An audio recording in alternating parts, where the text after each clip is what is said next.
묵상하면서 하나님께서 주신 은혜를 또 나누기를 원하고, 제가 개인적으로 존경하는 우리 분당 우리 교회 이찬수 목사님 호세아 설교 5개 설교 중에 첫 번째 설교를 제가 듣고 또 은혜 받고 또 감동받아서 또 이렇게 참조한 부분도 있다라는 것을 미리 알려드립니다.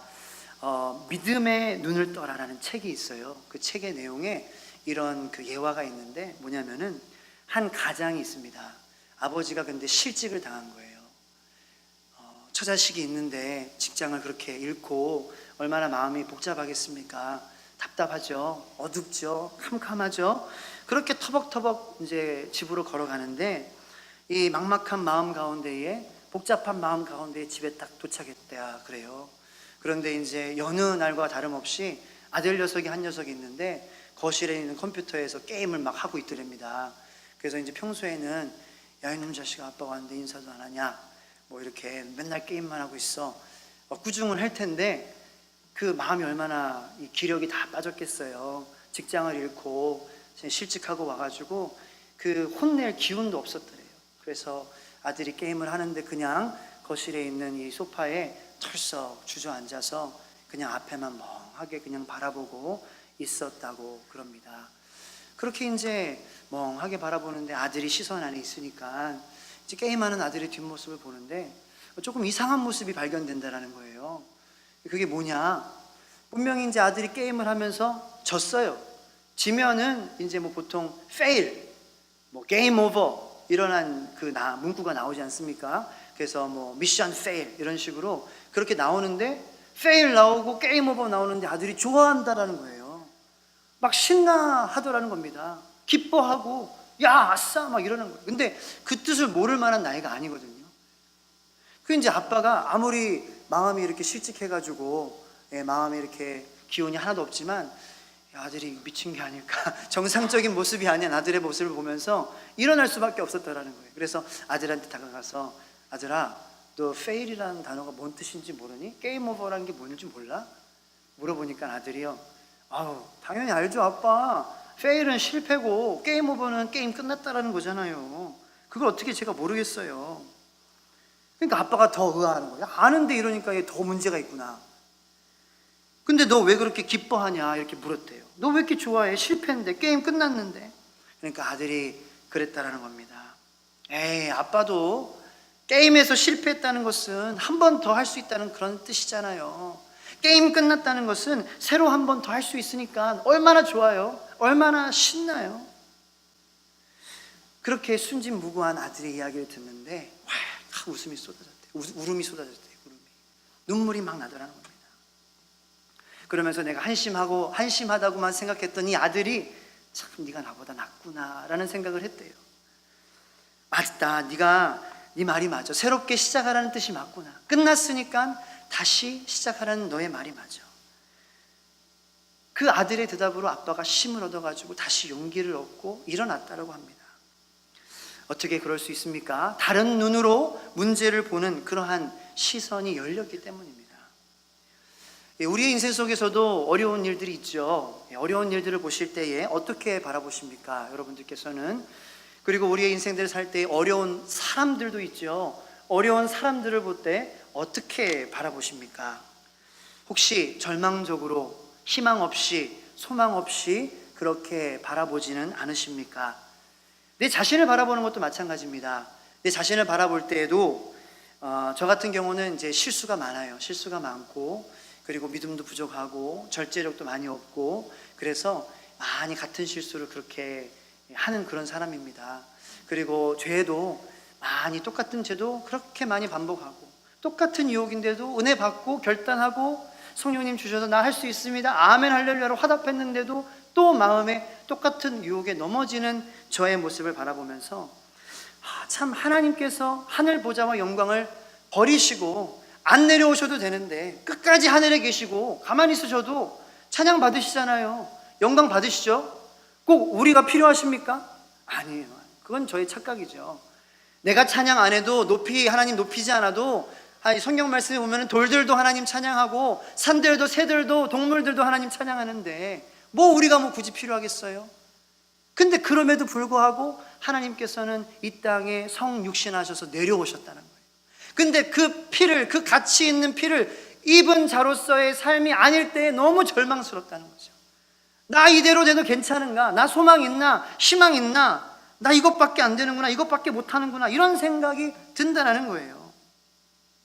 그렇게 반복되는 죄 가운데 내 마음이 힘들어지면은 나 참 답이 없는 놈이다, 내가 믿음이 있을까, 이 천국 가는 것에 대한 확신도 가끔 들지 않는 그런 때가 나의 그러한 절망적인 상황을 보면서 느껴진다라는 것입니다. 그런데 그것도 거짓은 아니죠. 거짓 평가는 아니죠. 그것도 맞는 평가입니다. 하지만 그 진실, 그 참보다 더 큰 참이 있는데, 그것은 우리가 부족함에도 불구하고 우리를 사랑하시는 하나님의 사랑이 우리의 연약함보다 더 크다라는 것이 바로 더 큰 진리인 줄로 믿으시길 바랍니다. 내가 이 상황을 보면서 절망하는 것보다, 상황이 막 이렇게 안 좋게 돌아가는 것보다 하나님의 사랑이 더 크다라는 거예요. 우리나라의 상황이 더 안 좋은 그것보다 하나님의 사랑이 더, 은혜가 더 크다라는 거예요. 우리의 죄악보다 하나님의 그 보혈의 사랑이 더 크다라는 것임을 우리가 깨달아야 된다는 것입니다. 그러므로 문제의 양면성을 보고, 다른 면을 보고, 희망을 가지고, 소망을 가지고 이 세상에서 승리하며 살아갈 수 있다라는 것입니다. 그런데 우리 사회를 보면은 우리 잘하고 있습니까? 우리 대한민국 이대로 괜찮습니까? 우리 이대로 가다가 잘 되는 겁니까? 걱정이 될 때가 많죠. 며칠 전에도 기사에 보니까 잘 알려진 대기업, 건강한 식품을 만드는 그러한 기업에서 이 190개의 급식시설에 케이크를 공급했는데 거기에 식중독을 유발시키는 균이 발견됐다는 거예요. 우리 아들이, 우리 딸들이 먹는 그 학교의 급식 가운데에서 그 큰 대기업이 그 광고를 하고 그렇게 건강한 음식을 만든다는 그러한 기업, 그렇게 생명을, 그 먹는 사람의 입장을 끝까지 고려하지 않고 소중히 여기지 않는 그러한 마음, 그것이 우리 사회에서 드러나므로, 그게 보통 일도 아니고 처음 있는 일도 아니잖아요. 반복적으로 일어나지 않습니까? 이러한 신뢰를 저버리는 그러한 일들이. 그러면서 우리가 어떤 생각을 하게 되느냐는 거예요. 이 멀쩡한 유치원이 건축비를 아끼려고, 시간을 단축하려고 땅을 그냥 막 대책 없이 파버리다가 무너지게 되는 그러한 일이 우리나라의 이 선진국에 일어나는 것이라는 말이에요. 아니, 조금 더 투자해서 안전하게, 우리 아이들이 다니는 그러한 유치원이잖아요. 조금 더 고려하고 돈이 들면 어떻습니까? 안전이 중요한 것이지, 생명이 중요한 것이지. 그런데 그런 생명을 귀하게 여기지 않는 사회를 보면서 정말 이민 가고 싶은 마음이 들어도 이게 나쁜 게 아니라는 거죠. 저는 이제 갔다 왔으니까 다시 가지 못하지만, 우리 여러분들께서는 그런 마음이 들 수도 있죠. 그건 나쁜 생각이 아니고 틀린 생각이 아니라는 것입니다. 더 우리 아이들 생명 존중해주고 약자의 편이 돼주는 그런 나라에서 살고 싶다, 그거는 나쁜 생각이 아니라는 거예요. 세상을 향한 그런 거는 그렇다 치고, 우리 가족을 향한 우리의 시선은 어떻습니까? 우리의 관점. 처음에 이렇게 우리가 배우자를 만나서 결혼할 때 처음엔 알콩달콩 진짜 이 사람이면 다 될 것처럼 얘기하지만, 이렇게 1년, 2년, 3년, 10년, 20년, 30년 살다 보니까 이제 남편이 남편 되고 남의 편 되고, 그렇게 이제 원수지간이 되는, 서로 이렇게 인정을 안 해주고 원망하고, 그 사람을 통해서 희망이 없다, 재미가 없어, 감동이 없어. 그래서 이제 드라마 보면서 저희 이제 아내도 그 누구예요? 저기 송혜교 남편 송중기, 송중기에게 희망이 있다, 하상기 목사에게는 희망이 없다. 그렇게 된다라는, 그게 그 모습이 우리 가정에서 일어나지 않습니까? 배우자를 향한 그러한 희망이 없는, 믿어주지 않는 모습, 세워주지 않는 모습, 절망만 가지는 모습. 자녀들도 마찬가지예요. 세상에서 그렇게 인정받지 못하고, 성적받지 못하고, 졸업장 받지 못하고, 칭찬받지 못하고, 어떤 반에 올라가지 못하고, 그런 우수한 성적을 갖지 못함으로 자녀에 대한 희망을 갖지 못하고 절망의 시선을 갖게 되는 것이 바로 우리의 모습이라는 겁니다. 하지만 그 예화의 그 아들의 시각처럼 fail이라는 단어, 실패다, 게임 오버다, 절망적이다, 소망이 없다, 그러한 단어가 다시 한번 더 해보라고 얘기하는 그 시각도 맞지 않냐라는 거예요. 제가 좋아하는 찬양 가운데 약할 때 강함 되시네 나의 보배가 되신 주 나의 모든 것 나의 보물 되시고 나의 보배 되시고 주님 하나뿐이면 다 됩니다라는 그러한 고백이 어디서 나오냐라는 거예요. 비밀은 약할 때라는 것입니다. 내가 약하고 내가 연약하고 내가 부족하고 내가 능력이 없다라는 것을 인정하며 나아갈 때에, 그리고 우리 사회가 그렇다고 할지라도 하나님의 사랑이 은혜가 더 크다라는 것을 우리가 바라보며 희망을 가지고 나아갈 때에 우리에게 소망이 생기고 희망이 생기고 승리할 수 있는 그러한 비결이 우리에게 주어진다는 것입니다. 오늘 본문 말씀은 호세아서 말씀이에요. 호세아서 말씀은 이 죄로 무거워진 만큼 물들 만큼 하나님의 역사와 은혜와 사랑이 더 크기 때문에 우리를 더 감싸고 우리를 더욱더 온전케 하고 우리를 더욱더 하나님께로 나아가게 함으로 회복하게 한다는 그러한 내용입니다. 그런데 호세아서 말씀을 제가 묵상하면서 좀 충격적인 그런 말씀이 있었어요. 뭐냐면은 호세아 11장 8절 말씀입니다. 다 같이 읽겠습니다. 시작. 에브라임이여 내가 어찌 너를 놓겠느냐, 이스라엘이여 내가 어찌 너를 버리겠느냐, 내가 어찌 너를 아드마같이 놓겠느냐, 어찌 너를 스보임같이 두겠느냐, 내 마음이 내 속에서 돌이키어 나의 긍휼이 온전히 불붙듯 하도다. 자, 하나님께서 이 끝까지 사랑하시는 하나님의 열정적이고 격정적인 사랑을 이스라엘 백성들에게 표현하시는데, 충격적인 것은 그것이 아니라 이 말을 듣고 있는 이스라엘 백성들, 그 나라의 상태라는 거예요. 지금 그 이스라엘 백성들이 이러한 하나님의 사랑을 듣고 있을 만한 상황이냐, 그러한 배경이 아니다라는 것이죠. 어떠한 배경입니까? 지금 이스라엘은 영적으로 부흥하고 있는 상황이 아니라 타락할 대로 타락했습니다. 떨어질 대로 떨어졌습니다. 변질될 대로 변질됐습니다. 이쁜 구석이라고는 하나도 없는 그러한 모습이 바로 이스라엘의 모습이라는 거예요. 그렇기 때문에 이것이 우리들에게 더욱더 희망의 메시지라는 것입니다. 우리 가정에게 소망이 없고 우리 자신에게 소망이 없고 내가 잘난 것 없고 내가 매번 같은 실수하면서 반복하면서 그렇게 절망적인 그러한 나의 모습이지만, 그런 사회지만, 그럴수록 하나님의 우리들을 향한 사랑은 더욱더 격동적이고 열정적이고 격정적이라는 거예요. 강하다라는 것입니다. 그러므로 희망의 메시지를 듣고 우리 가정에, 우리 사회에, 또 우리들을 향하여서 우리가 하나님의 시선으로 희망과 소망을 회복하는 저희들 되기를 축원합니다. 지지난주에 몇 주 전에 요한복음 13장으로 말씀을 전했죠. 아직도 그 감동의 여운이 저에게는 남아 있습니다. 그렇게 요한복음 13장을 저는 개인적으로 좋아하는 말씀 중에 하나입니다. 오늘 호세아 말씀을 준비하면서 이 하나님의 격정적인 사랑이 그 요한복음의 13장의 사랑에도 나타나 있었다는 것을 이제 깨달음을 주시는 거예요. 제자들을 사랑하시는데 어떻게 말씀하십니까? 자기 사람들이라고 하시고 끝까지 사랑하시겠다 말씀하시는데, 그 사랑이 바로 이 호세아서의 하나님의 사랑이라는 거예요. 그런데 제자들의 모습이 어떻습니까? 예수님의 죽음이 코앞에 있는데도 불구하고 자기네들끼리 막 자리 다툼하고 있어요. 내가 한 자리 하겠다, 내가 더 중요하다라는 그런 마음으로 서로 싸우고 있다는 거예요. 예수님이 왜 죽어야 되는지조차도 모르고 있고, 예수님이 어떤 메시아인지조차도 모르고 있고, 하나님의 사랑이 어떤 사랑인가, 예수님께서는 성만찬을 드시면서 피의 의미를, 살의 의미를, 나를 기념하라고 말씀하시는데 그것의 의미를 모르고 있다는 거예요. 그것에서 영적인 교훈을 얻는 것이, 우리가 예수님을 정말로 친밀하게 영적으로 1대1의 만남이 없이 육적인 눈으로만 본다면 우리의 삶 속에서 변화가 없다는 것입니다.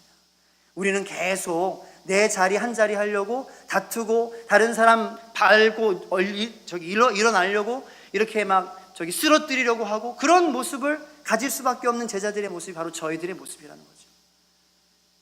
아니, 예수님이 하늘의 보좌 다 버리시고 다 내려놓고 진짜 일방적으로 의지적으로 사랑하시기 위해서 우리가 필요하시지 않지만 하나님께서 결정하셔서 내려오셔서 말구유에, 그렇게 말이 있는 곳에, 마국간에, 더러운 곳에, 냄새나는 곳에, 낮은 곳에 태어나실 필요가 전혀 없는데 그 하나님께서 우리를 위해 죽으시기 위해서 오셨다라는 것을 바라볼 수 있는 시선이 열렸다면은 예수님이 죽는데 다투지 않았겠죠.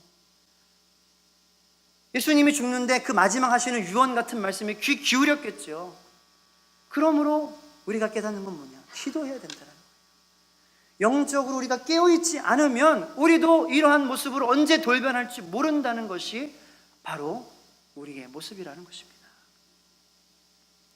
얼마나 절망적입니까? 제자들 보면은 3년 동안 예수님께서 입이 아프도록 막 말하셨죠. 반복하셔서 말하셨죠. 말만 하셨습니까? 보여주셨잖아요. 물이 포도주가, 안진뱅이가 일어나고 소경이 보게 되고 죽은 자가 살아나고, 그러므로 통해서 말씀하시는 건 뭐예요? 나로 말미암지 않고는 아버지께로 갈 자가 없다. 내가 하나님이고 내가 그리스도고 내가 구약의 말씀을 통하여서 언약된, 성취된 메시아다라는 건데 모른다라는 거예요. 근데 그게 우리의 모습이라는 거죠. 얼마나 답답하시겠습니까? 그런데 감동은 뭐냐? 그런 저희들의 발을 씻기시겠다라는 거예요. 내가 아니면은 씻김을 받지 못하니까 내가 씻어줘야 되겠다라는 거예요. 거기에 감동이 있다는 것입니다. 거기에 희망이 있습니다. 그런 우리를 사랑하시는 예수님이십니다. 호세아의 뜻이 뭐냐? 구원이라는 뜻이에요. 예슈아, 예수, 이 말과 일맥상통하고 거기서 파생된 단어입니다. 그러니까 호세아서의 전체적인 그러한 그림을 보면은 이스라엘을 향한 하나님의 절대적인 사랑이 표현되어 있고, 그들을 구원하고자 하는 의지에 대한 말씀인데, 그들을 구원하고자 하는 그러한 구원의 방법은 하나님께 돌아옴으로 이루어진다는 것입니다. 저는 세종철성교회 성도님들이 하나님께로 돌아가는, 그래서 구원받는 성도님 되시기를 축복합니다. 하나님께로 돌아가기 위해서는 하나님을 크신 하나님 그대로, 있는 그대로 바라볼 줄 알아야 돼요. 그래야지 돌아가고 싶은 마음이 생기죠. 하나님이 누구신가? 그러니까 제자들이 돌아가지 못했던 것, 깨닫지 못했던 것은 하나님이 진정 크신 하나님이다라는 걸 몰랐다라는 거예요. 그게 실력인 줄로 믿으시길 바랍니다. 그런데 또 하나의 비밀이 여기 있어요. 하나님께로 돌아가려면은 우리의 현재 위치를 알아야 된다는 거예요. 한번 따라해 보시기 바랍니다. 돌아가려면 내 위치를 알아야 된다. 이게 뭐 간단한 것 같지만, 저는 이 말씀을 준비하면서 이 진리를 깨닫게 해주시는 정말 무릎을 치고 정말 이 말을 쳤습니다. 얼마나 감사한지. 여러분들 내비게이션 써보신 적 있으시죠? 내비게이션의 비밀이 뭡니까? 왜 내비게이션이 유용합니까? 어떻게 내비게이션이 우리를 집으로 인도합니까? 그것은 내비게이션 안에 GPS라는 그러한 장치가 있기 때문입니다. 글로벌 포지셔닝 시스템. 바로 우리가 어디에 있든지 간에 우리의 위치를 알려주는 그러한 센서가 있다는 거예요. 다시 말해서 이 내비게이션의 역할을 감당할 수 있는 것은 현재의 내 위치를 파악함으로 시작이 된다는 것입니다. 내 위치가 어딘지 모르는데 어떻게 길을 안내하겠어요? 그런 내비게이션은 없다는 거예요. 그래서 호세아의 시작을 보면은 하나님께서 이스라엘 백성들의 위치를 먼저 진단해 주세요. 철저하게 정확한 진단이 우리의 가운데 있어야만 우리가 집으로 하나님께로 돌아갈 수 있다라는 것입니다. 그런데 그 진단이 즐겁지만은 않죠. 막 할렐루야 감사합니다. 왜 그렇습니까? 우리의 마음 안에 있는 상태를 그대로 보여주시기 때문이에요. 우리의 음란함과 우리의 더러움과 우리의 부족함과 우리의 연약함을 그대로 보여주시기 때문에 창피합니다. 부끄럽습니다. 피하고 싶어요. 하지만 그러한 자기의 위치, 내 위치가 지금 어디 있냐, 이 진단이 없이는 하나님께로, 아버지께로, 예수님께로, 메시아에게로, 십자가로 돌아갈 수가 없다라는 거예요.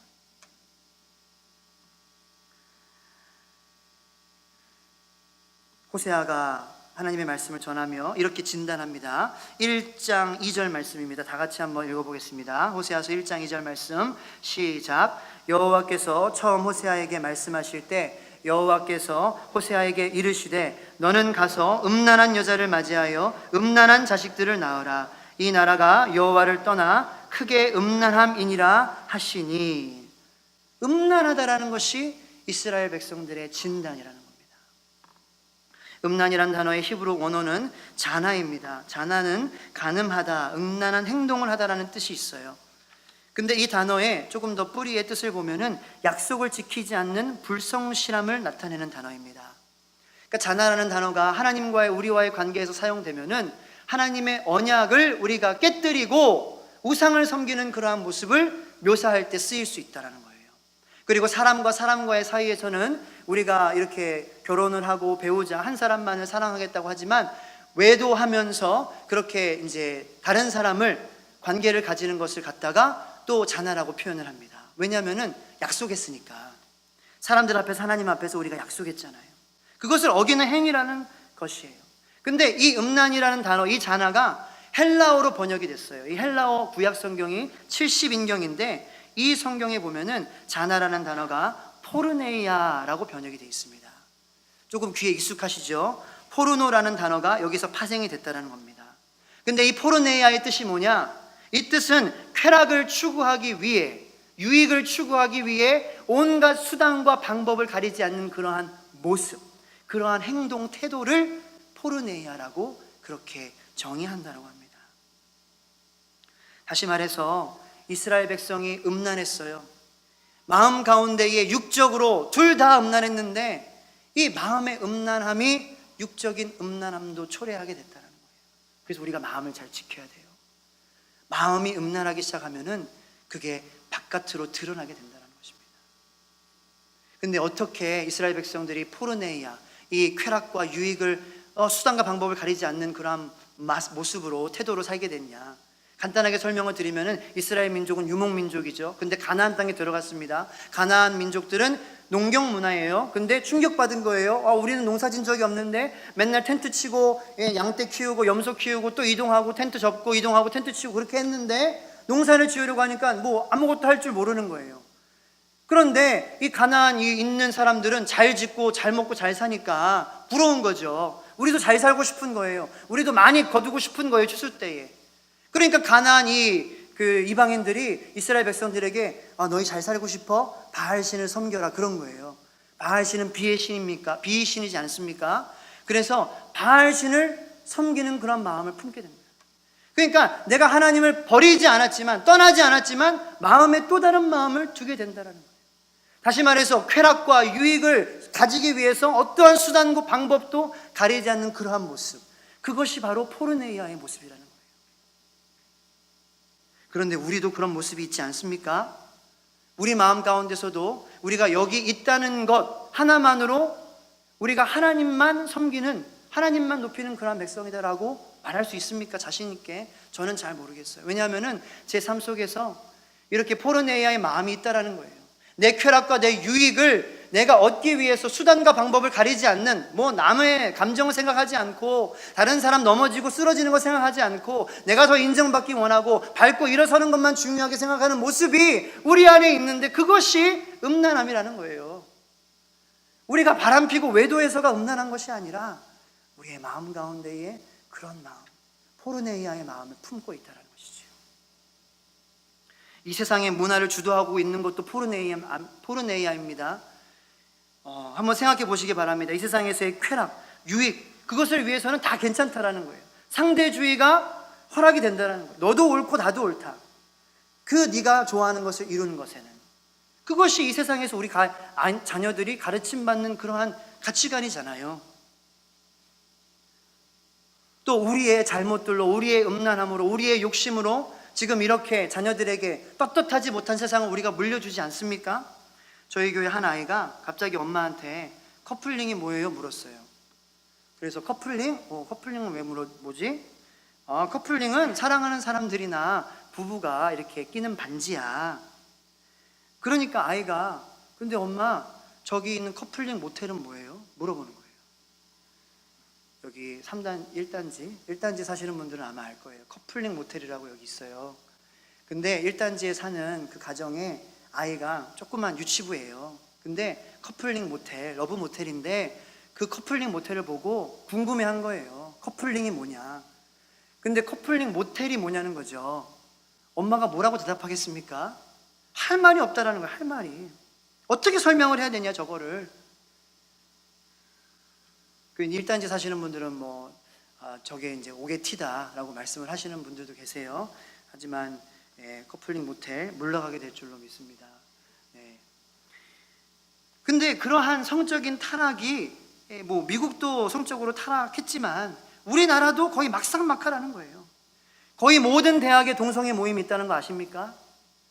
활발하게 모이고 그렇게 그 가치관을 이렇게 용납하고 괜찮다라고 하고 있습니다. 인천에 얼마 전에, 며칠 전에도 퀴어 축제가 일어났죠. 지금 우리들이 살아가는 나라가 이렇게 돼가고 있다는 겁니다. 근데 우리가 알아야 될 것은 뭐냐면은, 하나님께서 우리의 교회를 진단해 주신다면은, 우리 나라를 진단해 주신다면은, 우리 자신을 진단해 주신다면은, 우리가 본문에 나오는 이 음란함, 포르네이아, 이 쾌락과 유익을 위해서 수단과 방법을 가리지 않는 모습이라는 진단으로부터 우리도 자유할 수 없고, 우리 사회도 자유할 수 없고, 우리 나라도 자유할 수 없다라는 것입니다. 그래서 하나님께서 호세아에게 명령하십니다. 고멜과 결혼해라. 왜냐? 고멜은 포르네이아를 상징하는 여인이거든요. 마음의 쾌락과 그러한 유익을 위해서 수단과 방법을 가리지 않는 여인이에요. 짧게 설명드리면은 1장에 결혼하고 아이를 낳습니다. 그런데 아이도 호세아의 아이인지 저는 잘 모르겠어요. 확신이 없어요. 왜냐하면은 계속해서 다른 남자들을 만나왔기 때문이에요. 그래서 그 남자들을 잊지 못하고 3장에는 돌아갑니다. 3장 1절 말씀 보겠습니다. 다 같이 읽어볼게요. 시작. 여호와께서 내게 이르시되 이스라엘 자손이 다른 신을 섬기고 건포도 과자를 즐길지라도 여호와가 그들을 사랑하나니 너는 또 가서 타인의 사랑을 받아 음녀가 된 그 여자를 사랑하라 하시기로. 건포도를 즐긴다는 것은 이 아세다롯 신을 섬긴다는 거예요. 아세다롯 신은 이 바알 신의 파트너인데 제물이 건포도입니다. 그러니까 이스라엘 백성이 하나님을 버리고 자신의 쾌락과 그 비를 내려주시옵소서, 우리가 성공하기 원합니다라는 마음의 음란함을 가지고 그렇게 건포도를 즐기는 사람으로 사는 것처럼, 이 고멜이라는 여인도 또 타인의 사랑을 가서 받아 지금 가 있다라는 거죠. 남편이 있는데도, 자신을 그러한 모습인데도 사랑해주는 하나님이 계신데도 우리는 또 떠나가는 그러한 모습의 포르네이아가 마음 가운데 있다라는 것입니다. 그런데 하나님의 해결책이 무엇입니까? 바로 수단과 방법을 가리지 않는 저희들을 보며 수단과 방법을 가리지 않고 저희들을 구해내는 하나님의 사랑이라는 거예요. 그래서 호세아에게 명령하세요. 빼내라. 그 수단과 방법을 가리지 않아서 은 15개와 보리 한 호멜 반으로 고멜을 구한다는 거예요. 이게 엄청난 그러한 그 양입니다. 엄청난 부고요. 엄청난 양의 돈이에요. 왜냐? 반반씩 하기로 했다는 것은 은으로 다 하기로 했던지 보리로 다 하기로 했던지, 자기 호세아의 전 재산으로 부족해서 나머지 반을 보리 반으로 해주십시오, 은 반으로 해주십시오, 그렇게 해서 이 호세아가 메꾼 거거든요.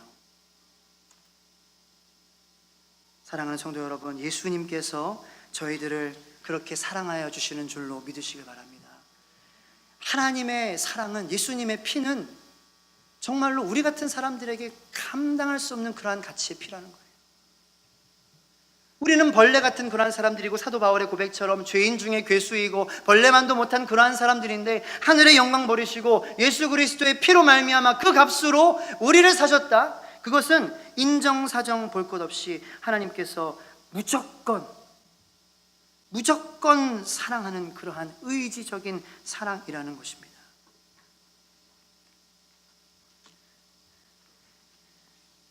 예수님께서 저희들을 그렇게 사랑해 주시는데, 예수님의 십자가의 고난을 코앞에 앞두고 있는데 제자들이 한 자리 하겠다고 자리 싸움하고 있는 가운데에 발을 씻겨주시는 모습이 바로 그런 사랑의 예수님이라는 거예요.